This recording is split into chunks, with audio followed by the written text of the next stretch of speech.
प्रतिदिनं वयं पञ्चशब्दानाम् अभ्यासं कुर्मः। तथैव अद्यापि अत्र पञ्चशब्दानाम् अभ्यासं वयं करिष्यामः। भवन्तः अत्र JPG द्वारा स्लाइड् शो द्वारा द्रष्टुं शक्नुवन्ति। प्रथमः शब्दः अस्ति आकाशः। आकाशः आकाशः अर्थः एव तथैव अस्ति स्काई। आकाशः मीन्स आकाश। आकाशः स्काई। आकाशः स्काई। उत्सवः उत्सवः फंक्शन। उत्सवः फंक्शन। महाकवि कालिदासस्य विषये भवन्तः जानन्ति कदाचित्। महाकवि कालिदासः तस्य एकस्मिन् ग्रन्थे उत्सव खलु प्रिया मनुष्या। उत्सवः खलु प्रिय मनुष्या। तो उत्सव मतलब फंक्शन मनुष्यों को बहुत प्रिय होता है।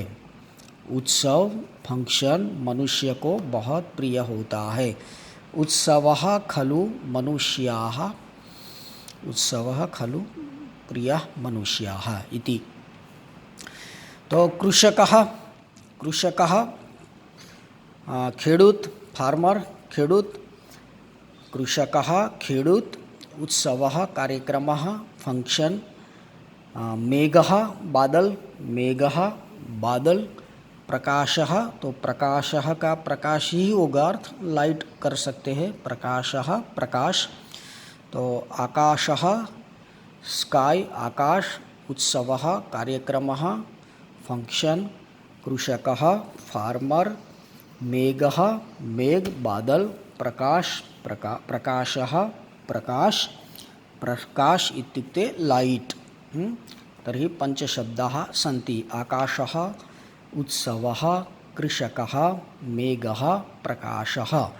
एते सर्वे अकारान्त पुल्लिङ्ग शब्दाः सन्ति। सर्वे पुल्लिङ्ग शब्दाः सन्ति। अस्तु। तो सूक्तिः पठामः। सूक्तिः अस्ति सोत्साहानां नास्त्य साध्यं नराणां। सोत्साहानां नास्ति असाध्यं नराणां। सोत्साहानां नास्ति असाध्यं नराणां। सोत्साहानां नास्त्य साध्यं नराणां। तो सोत्साहानां मतलब उत्साह। सोत्साहानां उत्साह। जिसके शरीर में अथवा जिसके अंदर प्रसन्नता है या तो बहुत सारा उत्साह है तो नास्ति असाध्यम नराणाम। तो ऐसे पुरुष के लिए कुछ भी असंभव नहीं है।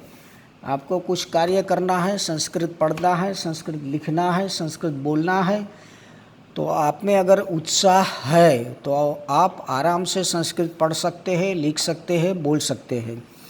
लेकिन आप में अगर उत्साह की कमी होगी तो आप संस्कृत बोल नहीं पाएंगे, लिख नहीं पाएंगे। तो आप में संस्कृत पढ़ने के लिए उत्साह की आवश्यकता होती है। तो कोई भी कार्य हो, कोई भी कार्य में अगर आपका उत्साह है तो वो कार्य आप अच्छी तरह से संपन्न कर सकते हैं।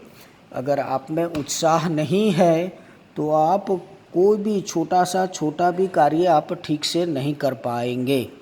इसलिए कहा गया है सोत्साहानां नास्त्य साध्यम नराणाम। मतलब उत्साह युक्त मनुष्य के लिए कुछ भी असंभव नहीं है।